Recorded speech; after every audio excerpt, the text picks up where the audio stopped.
sometimes from a delightful experience or a tragic experience. It can be the day that changes everything. For me, it was the Girl Scout that knocked on my door when I was 25 years old and gave me the big presentation about Girl Scout cookies. And I wanted to buy. She said, it's only $2, several flavors. And with a big smile, she politely asked me to buy. And I wanted to. Big problem, I didn't have $2 in my pocket. So I didn't want to tell her that, right? I'm a grown man. I'm 25 years old. I've been to 1 year of college. I've got a little family going. So I decided next best to lie to her. I said, look, I've already got lots of Girl Scout cookies. I bought some, and we still haven't eaten all of them. They're in the house. She said, oh, that's wonderful. Thank you very much. And she leaves. When she leaves, I say to myself, I don't want to live like this anymore. I mean, how low can you get, right? Lying to a Girl Scout, that's about as low as it gets. So I promised myself that day it would never happen again. And that was a life-changing day for me, recognizing that I was not in a good position. I must start making my search. A guy climbs the stairs, and there's about 40 stairs to climb, and he finally gets to the top, sits down, and he's out of breath.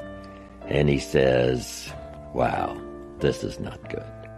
I've got to do something about my health. So it can be something that simple. So he starts a little research program and decides to get his health in order, develop a good nutritional program, whatever. And from that day on, he says, I'm not going to be out of breath anymore. Yesterday I quoted the saying, there's nothing so powerful as an idea whose time has come.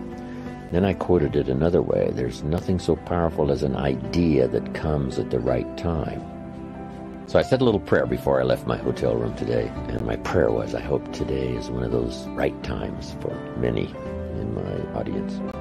And you never know, when for someone it's the first time, or you're the first voice that sort of awakens a search for a better life, meaning, skills, disciplines. Or you're one of many voices. Or they've heard many before, and now yours sort of comes on a day when the lights go on and they're never the same again.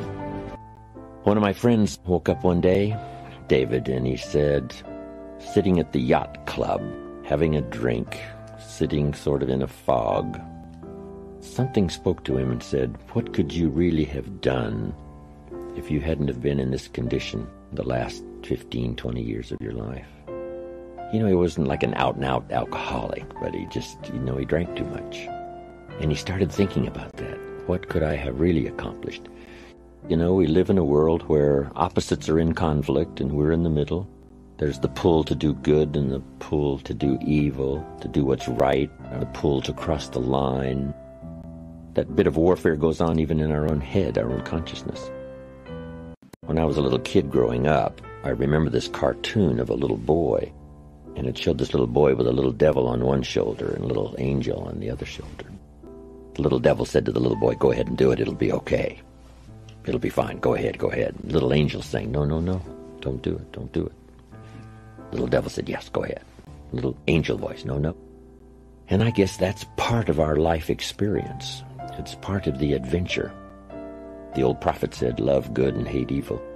And if we become educated in that way, knowing when the voice of temptation is not the right road to take, we make some better choices. When I got up this morning, a little voice said, you really don't have to do your exercises today. You could skip today. You've got some work to do. And I got in at about 1 o'clock this morning on my airline flight from Colorado Springs. But as recently as this morning, the little voice said, you don't have to do them this morning. But I well know that if I postpone a day, sure enough, I've got to make up for it somewhere. Maybe do a modified version if I don't have quite enough time, but don't let it just go. But we all have that. That's fairly constant.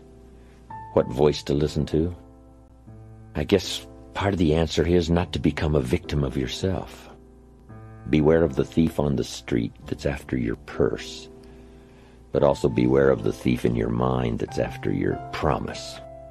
The little thief in your head that says, you're too tall, you're too short, you've never done it before, it's not going to happen for you.